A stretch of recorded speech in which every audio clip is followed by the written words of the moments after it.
국민 여러분, 안녕하십니까? 여기는 대한민국 대표 정치 전문 플랫폼 한국정치TV입니다. 우상호 민주당 의원이 시사저널과 인터뷰한 내용이 지난 2월 9일 공개됐습니다. 이 인터뷰에서 우상호 의원은 국민이 180석을 몰아줬는데 뭐 했나? 라고 물으면 죄송하다고 해야 한다고 말했습니다. 민주당은 21대 총선에서 위성정당인 더불어시민당까지 합쳐 180석을 얻은 바 있습니다. 지금 민주당 의석은 169석입니다.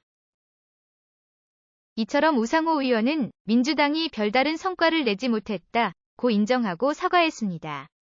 그러면서도 다만 국회는 결정권을 가지진 않는다. 국회는 도와주고 견제하지 어젠다를 끌고 가진 않는다고 말했습니다. 이어서 또 최종적으로 정부가 거부권을 행사하면 못한다.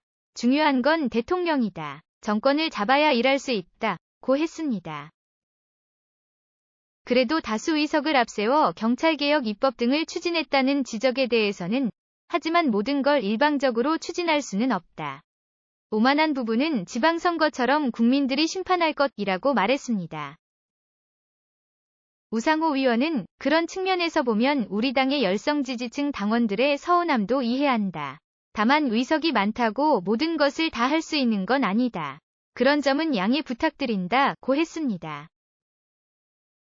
그리고 당이 팬덤 정치에 휘둘린다는 비판에 대해서는 자신의 입장과 다르다며 공격하고 욕설하는 정치 문화는 바꿔야 한다는 뜻을 밝혔습니다. 그러면서도 그런데 그런 행위를 하는 이유를 알아야 한다. 결국 답답해서다 라고 말했습니다. 그리고 저는 팬덤 문화 중 나쁜 부분은 일시적 현상이라 본다. 이분들의 열정 탈출구를 당에서 제도적 장치로 만들어줘야 한다. 고 지적했습니다.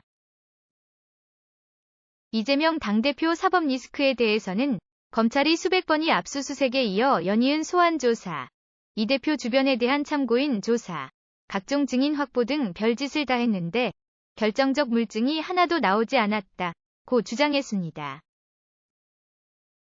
이어서 우상호 의원은 지금 검찰이 언론에 계속 흘리는 것들도 결국 다 걷어내고 보면 전해 들었다는 카더라 수준이라고 했습니다.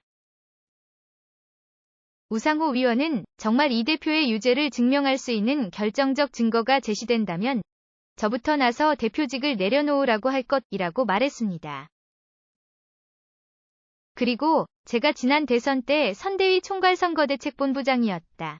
당시 이 대표와 관련된 의혹들을 꼼꼼히 하나하나 다 점검했다고 주장했습니다. 그러면서 그 결과 제가 실제 위험하다고 판단한 사안은 법인카드 하나였다라고 했습니다. 한편 우상호 의원은 민주당이 민생에 집중하지 않고 장외투쟁을 시작했다는 지적에 대해서는 이번 장외투쟁이 가장 온건한 장외투쟁이다. 행진도 안 했다라고 대답했습니다. 이어서 지금은 장외투쟁을 해야 할 시점이다. 윤석열 정권에게 경고했지만 고치질 않지 않나 라고 말했습니다. 또한 우상호 의원은 지금 윤석열 대통령의 국정 지지율이 30%대에 머무는 점은 심각하게 받아들여야 한다고 지적했습니다. 그리고 정권 초기 이렇게 컨벤션 효과를 못 누린 정부가 없었다. 정부 여당이 정말 심각하게 받아들여야 한다고 했습니다.